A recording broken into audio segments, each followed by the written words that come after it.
ஓம் சாயிரா சாயிரா ஓம் சாயிரா சாயிரா ஓம் சாயிரா சாயிரா அன்பே சாயிரா பேரன்பே சாயிரா அகிலம் தளிக்க ஆத்மா விழிக்க அனுதினம் சாயிரா எங்கள் அன்பே சாயிரா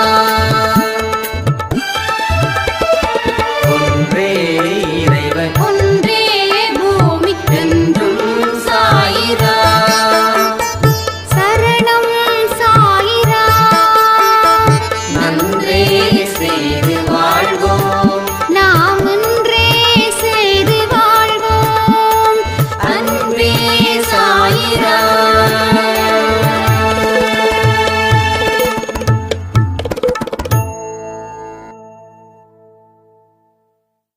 சாய்ராம். என் உயிரின் உயிரானவர்களே, குறிக்கோள் இல்லாத ஒரு வாழ்க்கை, அதன் மூலமாக பெறக்கூடிய தோல்விகள், கடவுளுடைய இடத்துல அவருடைய இதயத்தில் நாம் இடம் பிடிக்கும் ஒரு முறை, இது எல்லாமே இந்த பதிவில் நாம் பார்க்க போகிறோம்.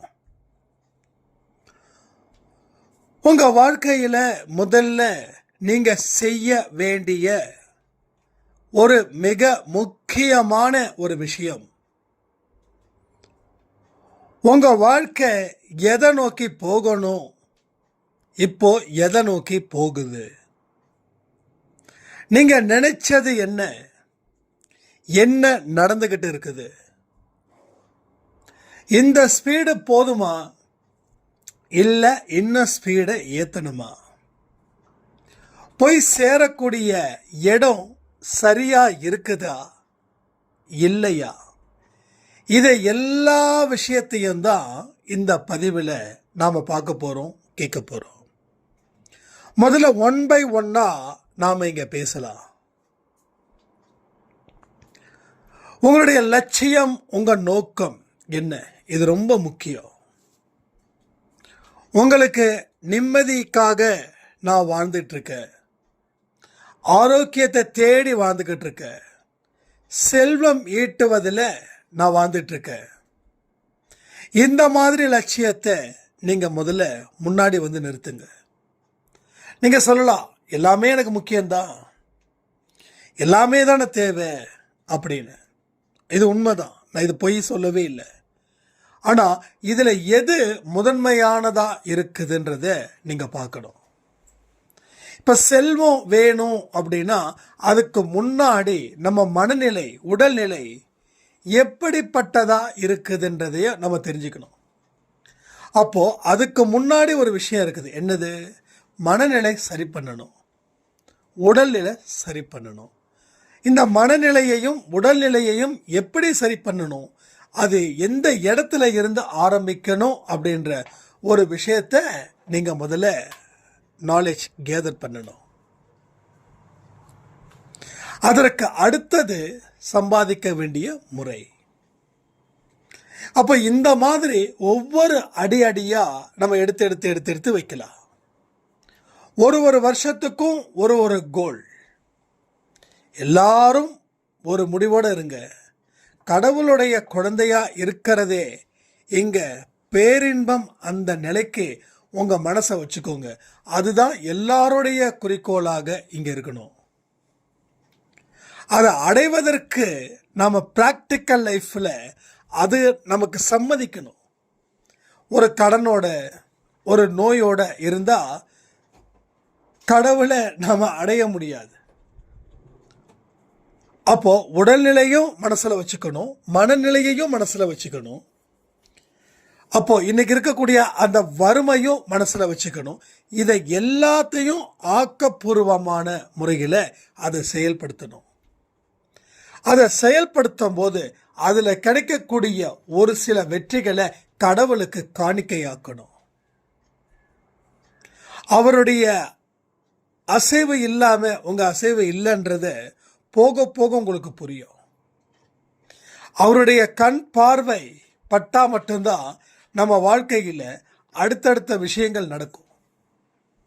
இன்னைக்கு ஒரு முக்கியமான முடிவெடுக்க வேண்டிய சூழ்நிலை எனக்கு இருந்துச்சு. அது இன்னைக்கு ஒரு 10 நிமிஷத்தில் அந்த முடிவை நாம் எடுத்தோம். எல்லாமே நல்ல முடிவு தான். அப்போ இது காலங்காலமாக இருக்கக்கூடிய பிரச்சனைக்கு கடவுளுடைய அந்த அந்த அந்த கண் பார்வை, அவருடைய அந்த பர்மிஷன், அது எல்லாமே ஆட்டோமேட்டிக்காக உங்களை தேடி வரும். என்னைக்கு அவரை நம்பி நம்ம வாழ்க்கையை வாழுறோமோ அன்னைக்கு ஒரு நாளும் ஒரு திருப்பத்தை கொடுப்பாரு. அவர் எந்த மாதிரி விஷயத்தை கொடுத்தாலும் அதை ஏற்றுக்கக்கூடிய பக்குவம் இங்கே உங்களுக்கு வரணும். அது வந்தாதான் வாழ்க்கையில் நீங்கள் சரியான இடத்துக்கு போறீங்கன்னு அர்த்தம். கடவுளுக்கு எல்லா அறிவும் தெரியும், எல்லா பலமும் தெரியும். அவருடைய ஒவ்வொரு விஷயங்களும் ரொம்ப அபூர்வமானவை. அதை நீங்கள் பார்த்து பார்த்து பார்த்து பார்த்து செய்யும்போது தான் அதில் இருக்கக்கூடிய மகிமைகளை நீங்கள் புரிஞ்சிக்கவே முடியும்.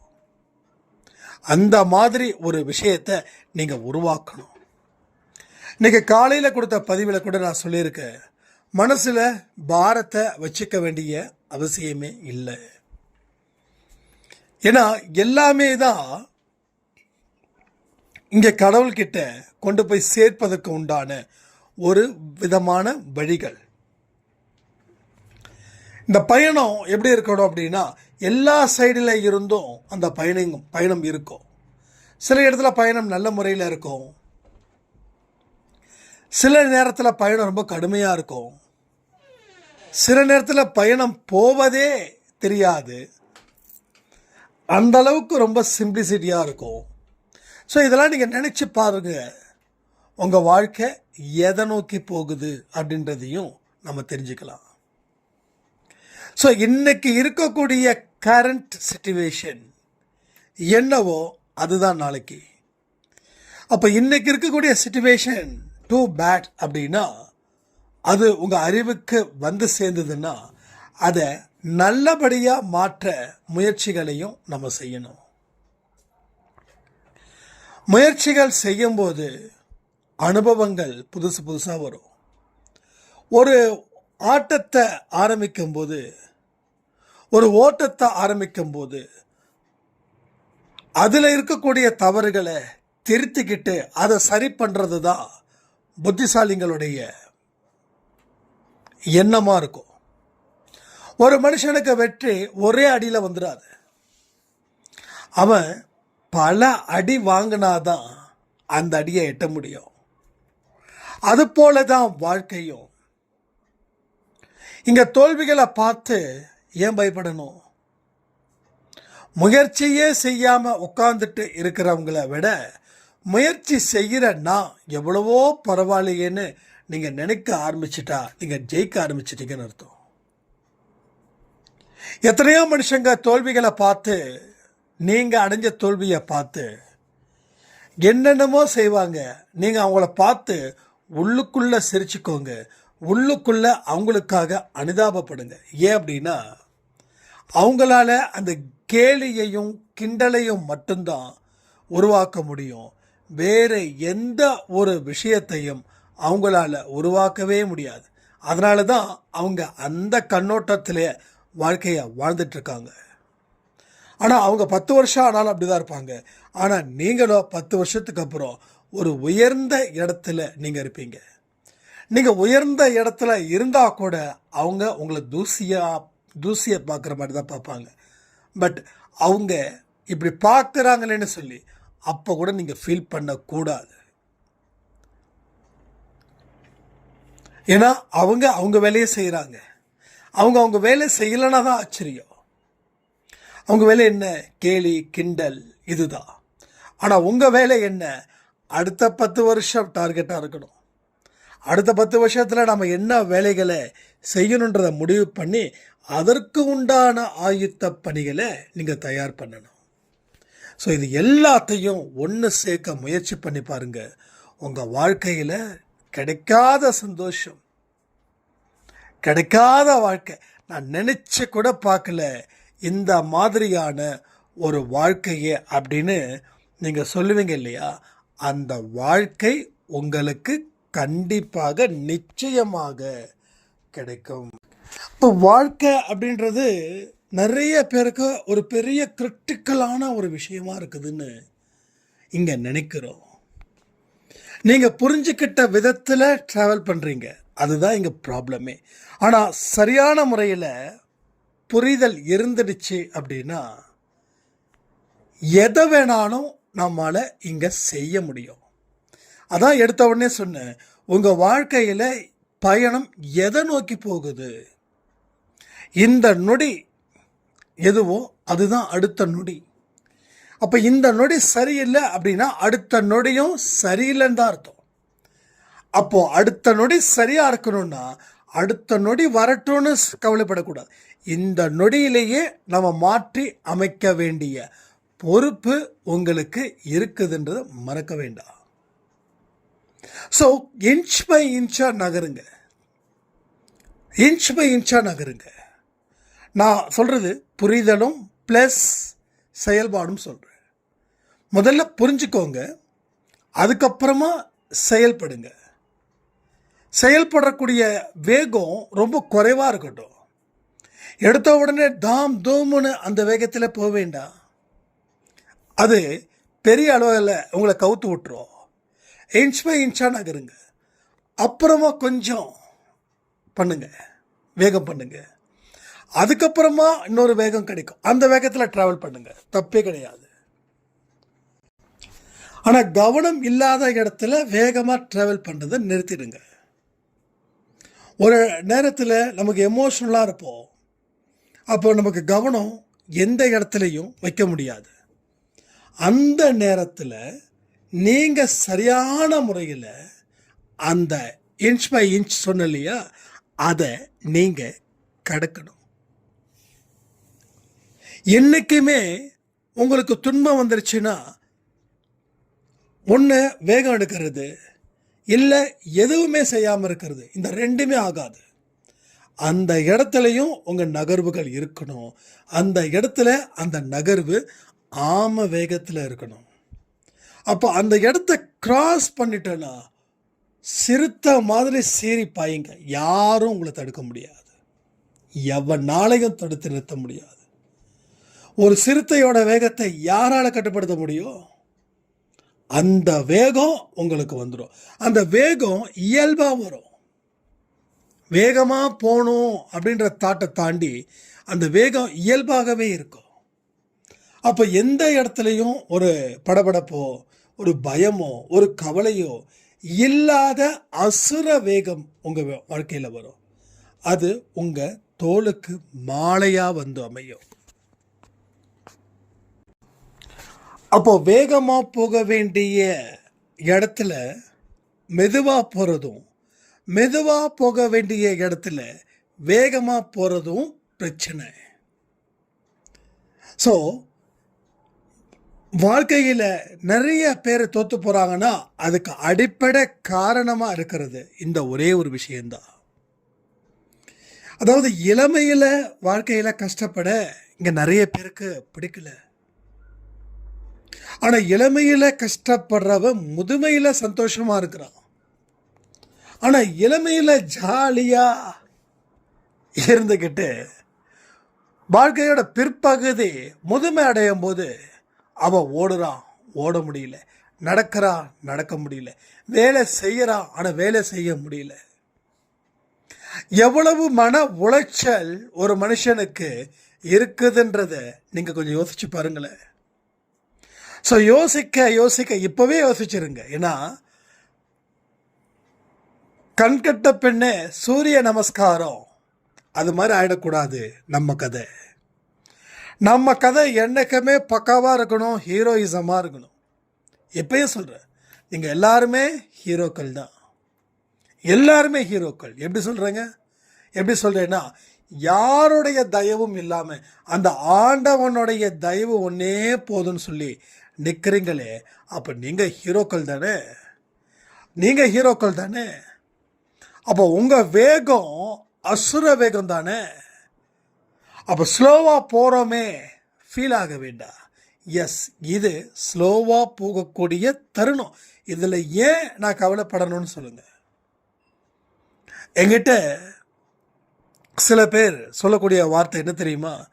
என்னங்க இவ்வளோ தூரம் பண்ணுறோம், இவ்வளோ செய்கிறோம், ஆனாலும் லைஃப்பில் இம்ப்ரூவ்மெண்ட்ன்றது பெருசாக ஒன்றும் இல்லையேன்னா, பெருசாக ஒன்றும் இல்லையேன்னு நீங்கள் நினைக்கக்கூடாது. ஏதோ பெருசாக வருவதற்காகத்தான் இந்த முயற்சிகள் அங்கே இங்கே நடந்துக்கிட்டு இருக்குது அப்படின்றத நீங்கள் தெரிஞ்சுக்கணும். ஸோ பாயிண்ட் நம்பர் 1, எங்கேயும் நீங்கள் ஸ்லோவாக போகிறேன்னு நினைக்க வேண்டாம். உங்களுடைய ஒரு முயற்சிகளும் அதற்கு தகுந்த பலனை பிற்காலத்தில் கொடுக்க போகுது, ஃபியூச்சரில் கொடுக்க போகுது. அதான் சொல்கிறாங்கல்ல, கீதையில் சொன்னது தான். கீதையில் ஒன்று தான், செயல்படுவதற்கு மட்டும்தான் உனக்கு அதிகாரம், முடிவை எதிர்பார்க்கறதுல உனக்கு எந்த அதிகாரம் கொடுக்கல. ஸோ உனக்கு பவர் ஒன்லி ஆக்ஷனில் மட்டும்தான். ஸோ நீ அதில் மட்டும் செயல்படு, வேற எதில் செயல்படாத. வேற எதிலையாவது செயல்பட்டா உன்னோட முக்கியமான பொறுப்பை கடமைகளை நீ விட்டுடுவ. எந்த லாபமும் இல்லாமல் எதிர்பார்ப்பு இல்லாமல் நீ வேலை பாரு. உன் குடும்பம் தாங்குன்னு தாங்கும். நான் இவ்வளவு செய்கிறேன், எனக்கு என் குடும்பத்தில் யாரும் மதிக்கலை அப்படின்னு நினைக்காத. ஒரே ஒரு விஷயம் சொல்லட்டுமா, என் லைஃப்பில் இப்போ வரைக்கும் சொல்கிறேன், நான் எதையுமே எதிர்பார்க்கல. இந்த நொடி வரைக்கும் நான் எதையுமே எதிர்பார்க்கவே இல்லை. எதிர்பார்க்கறது கூட எனக்கு எப்படின்னு தெரியல. ஏன்னா அந்த அளவுக்கு வாழ்க்கை பாடத்தை சாயப்பா எனக்கு கொடுக்குறாரு. உங்கள் மூலமாக, ஏன் மூலமாக, நம்ம குடும்பத்தை தாண்டி இருக்கக்கூடிய மனிதர்கள் மூலமாக கொடுக்குறாரு. அப்போது எல்லா விஷயத்தையும் புரிஞ்சுக்கும் போது தான் நான் யோசித்தேன், அப்போ ஸ்பிரிச்சுவலாக ஸ்ட்ராங்காக இருந்தால் போதுமா, வேறு எதில் ஸ்ட்ராங்காக இருக்க வேண்டாமா அப்படின்னு. அப்போ தான் தோணுச்சு, நம்ம பலத்து மேலே நம்ம ஸ்ட்ராங்காக இருக்கணும், நம்மீது நம்ம நம்பிக்கை வைக்கணும். அது எல்லாம் இருந்தால் தான் நீ ஸ்பிரிச்சுவாலிட்டியை கொடுக்க முடியும். அதில் ஒரு பவர் இருக்குதுன்றத நீ தெரிஞ்சுக்க முடியும். அப்போ ஒரு விஷயங்களும் இங்கே உன் முன்னாடி காட்டப்படுது. அது எதற்காகனா வாழ்க்கையில் வாழ்வதற்காக தான். உனக்கு இந்த ஒரு வார்த்தைகளை கூட உங்கள் காதுகளுக்கு அவர் எடுத்துகிட்டு போகிறாருன்னா எதுக்காக? நீ வாழணும், நீ வாழ்ந்தே ஆகணும். என் பிள்ளையாக இருக்கக்கூடிய நீ தோற்று போகலாமா? தோற்று போனால் அது உனக்கு அவமானம் நினைக்கிற, ஆனால் உன்னை விட எனக்குத்தானே அது அவமானம். இதுதான் சாய்ப்பாவோட மைண்டில் இருக்கக்கூடிய முக்கியமான விஷயம். ஸோ தோற்று போகிறது உங்களுக்கு அவமானம் நீங்கள் நினைக்கிறீங்க, ஆனால் உங்களுக்கு முன்னாடி அவருக்கு தானே அது பெரிய அவமானம். அப்போது இருக்கக்கூடிய ரூல்ஸை ஃபாலோ பண்ணணும். அந்த ரூல்ஸை ஃபாலோ பண்ணாதான் நம்மால் அடுத்தடுத்த கட்டத்துக்கு நம்மளை நகர்த்த முடியும். வாழ்க்கையில் வெல்லணும் அப்படின்றத தாண்டி அதற்கு செய்ய வேண்டியவைகள் என்னன்றதை தெரிஞ்சுக்காம வெல்லணும்னு நினைக்கிறது தப்பு தானே. அப்போ எல்லாமே உன்னால் முடியும், எல்லாம் உன்னால் முடியும். முடியாது அப்படின்றது இந்த உலகத்தில் எதுவுமே இல்லை. அது என்னைக்கும் மைண்டுக்குள்ள நாம் வச்சுக்க முயற்சி பண்ணும்போது இங்கே எல்லா விஷயங்களும் வெகு இயல்பாக வெகு எளிதாகவே இங்கே நடக்கும் உங்களுக்கு. ஸோ கண்ணீர் கவலைகளால் எந்த பிரயோஜனமும் இல்லை, ஆனால் பிரயோஜனம் இருக்கு. இதை மறந்து உன்னுடைய ஆக்கப்பூர்வமான வேலையில் உன்னோட மனதையும் உனது உடலையும் செலுத்து. அது கோடி நன்மைகளை உனக்கு உண்டாக்கி தரும். நீ செய்யக்கூடிய அத்தனை விஷயமும் இன்னைக்கு பெரிய அளவில் விவாதத்துக்கு உண்டானதாக மாறுது. நீ எதை செஞ்சாலும் உருப்படை இல்லைன்னு சொல்லக்கூடிய இடத்துல நீ இனிமேல் என்ன செஞ்சாலும் உருப்படி ஆகும். அந்த நம்பிக்கை உங்களுக்கு வரணும்னா விழுந்த இடத்துல இருந்து எழுந்துருங்க. எழுந்திருச்சாதான் அது வாழ்க்கை சிறப்பாக இருக்கும். சிறப்பாக்கக்கூடிய தருணத்தில் நாம் சோர்ந்து போய் நிற்கக்கூடாது. ஏன்னா இதை விட்டால் மறுபடியும் பிடிப்பதுன்றது பெரிய ஒரு கஷ்டம் தானே. அதனால் எந்த காரணத்தை கொண்டும் எதற்காகவும் உங்கள் வாழ்க்கையை மட்டும் நீங்கள் விடக்கூடாது. ஆனால் நிறைய விஷயங்கள் அவருக்கு செய்ய வேண்டியவைகளை நம்ம செய்யணும். ரிப்பீட் பண்ண நினைக்க வேண்டாம். யாரெல்லாம் சச்சரித்திரம், ஆரத்தி, மெடிடேஷன், பிராணாயாமம் இதை ரெகுலராக செய்கிறாங்களோ அவங்க வாழ்க்கையில் நான் சொன்ன அத்தனை விஷயங்களும் நடக்குது. ஏன்னா மனசை ஒருமுகப்படுத்தி தெய்வத்துக்கு காணிக்கையாக்குறோம். அது என்ன ஆகுது, எல்லா விஷயத்தையும் அது இன்னும் பூஸ்டப் பண்ணுது. கடவுளை வழிபடுறதால என்ன லாபம் அப்படின்னா எல்லாமே லாபம்தான். எது எதெல்லாம் உங்களுக்கு நன்மை அளிக்காம பதுங்கிக்கிட்டு இருக்குதோ அது எல்லாமே ரீஆக்டிவேட் பண்ணப்படுது. ஓகேங்களா? நம்ம உடம்புக்குள்ள நம்ம மனசுக்குள்ள 2 விதமான விஷயங்கள் இருக்கு. ஒன்று நல்லதை செய்யக்கூடிய எண்ணம், இன்னொன்று கெட்டதையே செய்யக்கூடிய எண்ணம். இப்போ நீங்கள் ஆரத்தி, சச்சரித்திரம், மெடிடேஷன்ஸ் இதையெல்லாம் எடுக்கும்போது நல்லது செய்யக்கூடிய அந்த எண்ணங்கள் இன்னும் பூஸ்ட் ஆகுது. கெட்டது செய்யக்கூடிய எண்ணங்கள் அது உங்களை விட்டுட்டு விலகி போகுது. ஸோ விலகி நிற்கிறது, விலகுனது நல்லது. அந்த விலகல் ஜாஸ்தியாக இருக்கும். ஆனால் இதை எதுவுமே செய்யாமல் நான் கொஞ்சம் கான்ஃபிடெண்ட்டாக இருக்க போகிறேன், அதை பண்ண போகிறேன், இதை பண்ண போகிறேன்னா அவ்வளவு சீக்கிரம் நல்லது செய்ய விடாது. ஸோ உங்கள் வாழ்க்கையில் நல்லது நடக்கலை அப்படின்னா அதுக்கு ஒரே ஒரு காரணம், கடவுள்கிட்ட உங்கள் மனது கடவுளிடம் இல்லை. அதுவும் முக்கியம். 2 கண்ணில் ஒரு கண்ணு முழுக்க முழுக்க கடவுளுக்கு, இன்னொரு கண்ணு முழுக்க முழுக்க வாழ்க்கைக்கு. அப்போ 2 கண்ணும் சரியா இருந்தா உங்களை கேள்வி கேட்க ஒருவனாலும் முடியாது, ஒருவனாலும் ஆகாது. இப்போ 2 கண்ணில் ஒரு கண்ணு நுழையா இருந்துச்சுன்னா இன்னொரு கண்ணு நுழையா போயிடும். அதனால தான் தெய்வீக நம்பிக்கையும் தெய்வீக வழிபாடும் பிரார்த்தனைகளும் இங்கே தேவைப்படுது ஒவ்வொரு மனுஷனுக்கும். அந்த பிரார்த்தனையோட வேகம் அளவுக்கு அதிகமாக அதிகரிக்குது. ஸோ உங்களுக்கு தெரியும் இந்த பிரார்த்தனையில் எவ்வளோ பெரிய பெனிஃபிட்ஸ் நம்ம அன்பை சாய் குடும்பத்தில் நடந்துக்கிட்டு இருக்குதுன்னு. இதெல்லாம் ஏன் நடக்குது, எப்படி நடக்குதுன்னா அந்த பிரார்த்தனையோட பலன் அதிகமாக இருக்குது.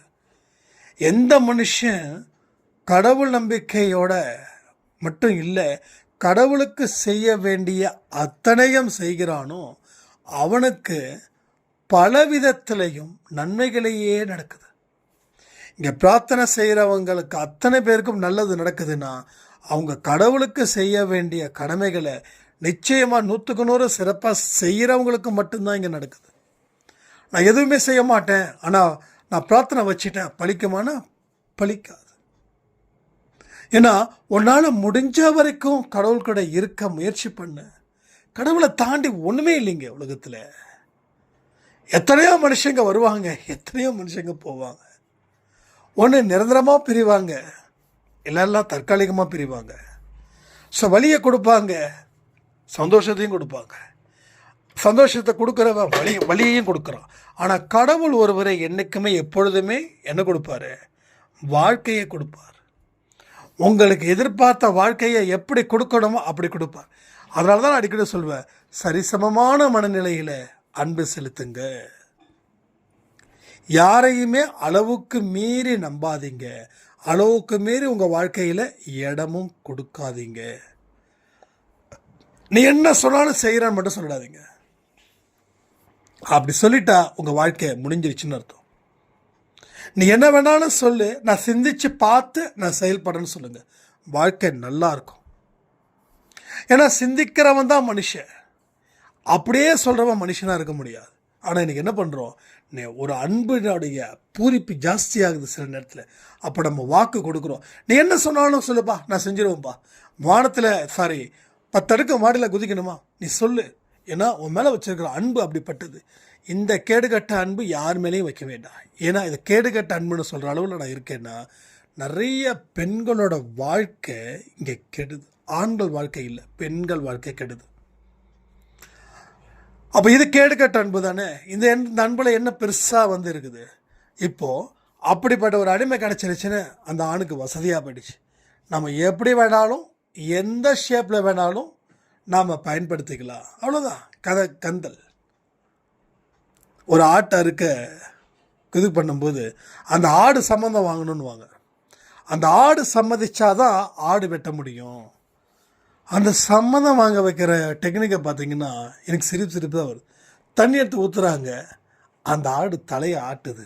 ஆடு சம்மதிச்சிருச்சு, ஒரே போடு, முடிஞ்சிருச்சு, கதை கந்தல். ஸோ அது மாதிரி பலியாடாக மாறிடுவீங்க. பலி கொடுக்குற ஆடு பலியாடு. ஸோ நீங்கள் பலி, அது ஆடு, அது அப்படி தான். நீங்கள் மனுஷன், நீங்களும் ஆடு மாதிரி இருக்கணுமா என்ன?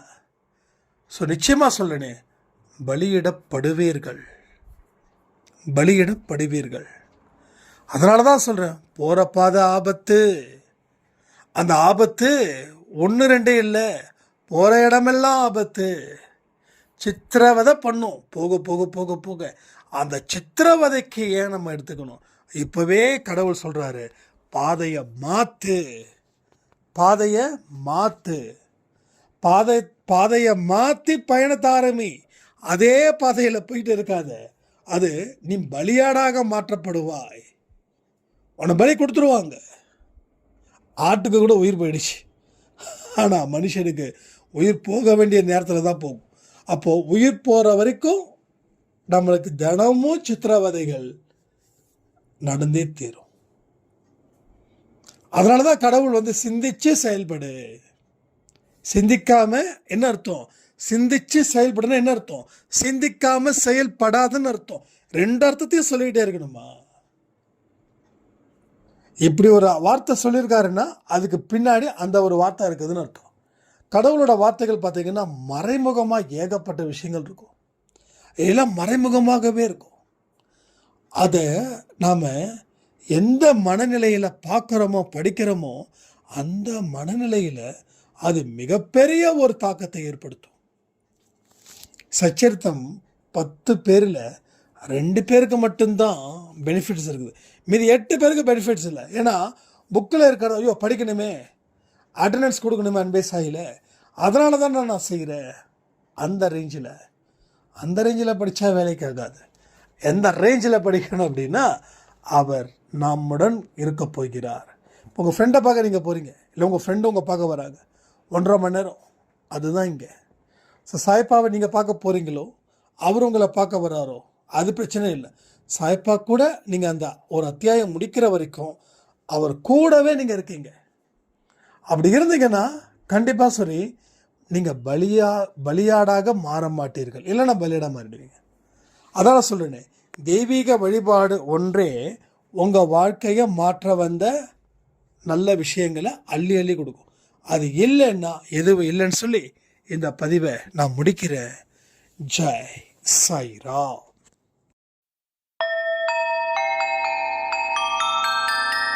ஓம் சாயிரா.